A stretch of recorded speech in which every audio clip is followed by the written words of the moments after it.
ओम शांति আমি বিকে মনিকা। আজ Agradeep ফাউন্ডেশনকে ads creation এত বড় সম্মান দিল, এত বড় প্ল্যাটফর্মে জায়গা দিল, তার জন্য অগ্রদীপ ফাউন্ডেশন ভীষণভাবে আপ্লুত ও কৃতজ্ঞ।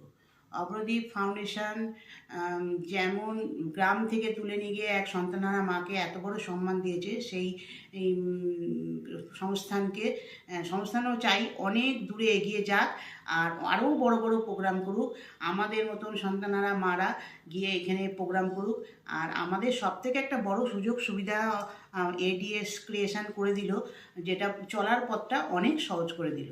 আর শুধু এই অগ্রদীপ ফাউন্ডেশনই আমার একটা উপলক্ষ না, আমার একটা আধ্যাত্মিক লাইন আছে, সেটা নিয়েও আমি মানে সবসময় চলাফেরা করি।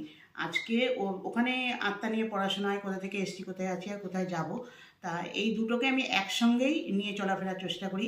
আমি চাইবো যে এডিএস ক্রিয়েশন যেন অনেক অনেক শ্রীবৃদ্ধি হোক, আরও বড় হোক, আর আমাদের মতন এইসব প্রতিভাবানদের নিয়ে আরও বড় বড় প্রোগ্রাম করুক, আমরা বাড়ি বাড়ি যেতে পারি, ওদেরও শ্রীবৃদ্ধি হোক। আর চাইবো অগ্রদীপ ফাউন্ডেশনও যেন এদের মাধ্যমে অনেক অনেক এগিয়ে যায়।